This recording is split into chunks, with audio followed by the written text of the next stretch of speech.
Welcome to Lola! Konnichiwa, Jana desu. Welcome to another episode of my Japan Diaries. Today is May 1, 2024, Wednesday, and yes, nasa Japan pa ang ating vlog. And today, meron tayong planong i-meet na mga vloggers dito sa Tokyo. Sila nga yung pinaka-close at una kong mga naging vlogger friends dito sa Japan. Noon pa man nga, pinapanood ko na talaga sila at mga nilulook up ko sila sa vlogging kasi humahanga ko sa the way sila mag-speak, the way sila magkwento, at yung sariling kwento nila ako'y natutuwa. Eto si Friends Japan Journal at yung naka-white naman ay si Sarah in Tokyo. Dito sila based sa Tokyo. Si Sarah ay nurse dito sa Japan, registered nurse talaga siya dito, at si Friends naman ay teacher dito sa Japan. By the way, habang nandito pala kami sa Ueno Station, bigla kong nakita ang asawa ng pinsan ko. Shoutout sa'yo, Kuya Randy. Kasama niya din daw yung mga kawork niya kasi nga holiday dito sa Japan that time. Syempre, gagala din sila. Go Sarah, takbo! Kaming tatlo naman ay pupunta sa isa sa pinakasikat na Pinoy restaurant dito sa Japan. Kung naghahanap kayo ng mga quality Filipino foods at napakaganda ng lugar, eto na yun. Isang sakay lang ng local train pamula sa Ueno Station hanggang Ushiko Station, Ibaraki Ken. At mula dito sa station, tanaw nyo na nga yung Lola Grill and Restaurant. Sa mga recent vlogs ko nga, nakita nyo na umorder nga ako dito ng mga foods. Sobrang sarap at quality ng mga foods nila at pati yung packaging nila napakaganda. But today, may experience naman natin ang kanilang restaurant. Balita ko napakaganda daw ng interior dito sa loob. Mula nga sa Ushiko Station, maglalakad lang kayo ng mga ilang minuto at tanaw na talaga to Lola Restaurant. Nasa third floor itong restaurant nila at pagpasok nyo ay bubungad na nga itong pangmaharlika na upuan. Gusto lang naman namin mag-food trip pero nagmukha pa kaming reyna. Dahil matagal-tagal na nga kami nag-i-stay dito sa Japan, ang cravings namin sa Filipino food talaga namang umaapaw na. Ako nga, 6 years na sa Japan. Si Nurse Sarah naman ay nasa 7 years na yata or 8 years. Si Friends naman ay nasa 6 years na din yata. Kaya nag-usap-usap talaga kami na yung pagkikita namin today dapat mag-food trip kami. Filipino food trip. May mga natikman na din ako Filipino foods dito sa Japan, mga Filipino restaurant, pero ito talaga yung pinakamasarap at quality na foods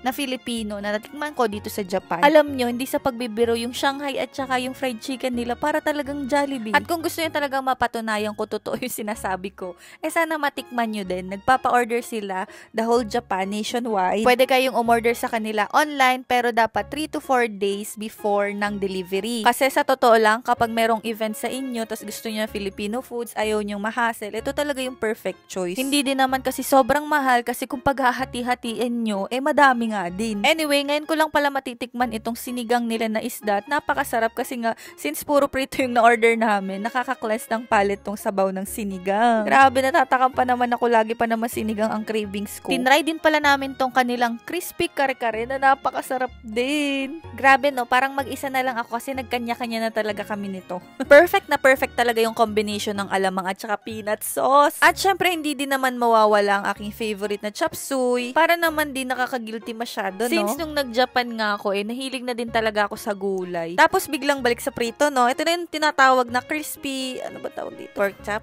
Hindi naman crispy. Basta crispy na food to. Masarap. Pagkakaroning buntis, ako'y nagkikrave lalo ulit sa mga napapanood ko. Bukod sa mga meals, meron din ditong mga pasta katulad ng pansit palabok, spaghetti, carbonara. Pero today, ang in-order namin ay pansit palabok. Maya-maya nga, dumating na ang owner ng Lola Grill and Restaurant. Siya po, si Miss Richelle Hirota. Napakabait at napaka-down to earth. Talagang nag-take time pa siya para kausapin kami, kwentuhin kami, at napakabait talaga. Ang palagi niya talagang sinasabi sa amin, kaya niya pinatayo itong restaurant na ito at ginawang napakaganda para maipagmalaki din daw ang Filipino foods dito sa Japan. Yung tipong pag dinala mo sa restaurant na ito ay matutuwa talaga yung kasama mo dahil nga hindi lang mga meal ang nandito, meron ding halo-halo. Merong classic, merong ube, merong special at merong caramel halo-halo. Pero ako ay classic halo-halo, I'm a classic girl. After namin kumain, itinur na din kami ni ma'am dito sa kanilang bar section at meron din ditong parte na kung gusto nyo private,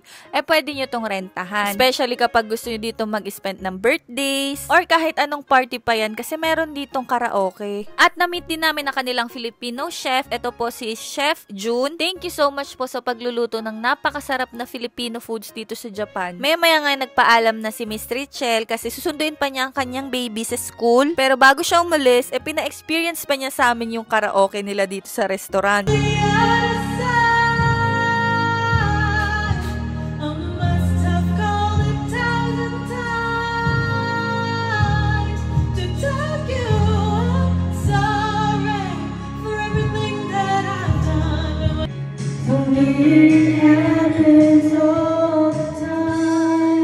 Oops, tama na yon, no bashing. Pero rinig nyo naman si Friends, diba? Panglaban talaga, pang The Voice, diba? Enjoy na enjoy talaga namin tong araw na to kasi bihirang-bihira lang din talaga kaming magkita. Parang despedida party ko na nga ito sa kanila kasi nga pauwi na din ako nung Pilipinas nung mga time na to. Actually, parang pangatlong beses pa lang namin tong pagkikita pero parang ang close-close na talaga namin kasi lagi din kami nag-update sa Instagram, sa Facebook, at may mga kaibigan din talaga tayo na kahit bihira nating nakikita, basta kasi ng wavelength, talagang para magkakadugtong pa rin kayo. Kaya thank you so much, Sarah and Friends sa friendship. Sana magkita ulit tayo dito man sa Pinas or sa Japan. See you soon. At umuwi na ang buntis. Dito pa ako nag-i-stay kay King Kong hanggang May 6. And that's it for today. Janemi Tekurete Arigato. Bye-bye. See you on my next vlog.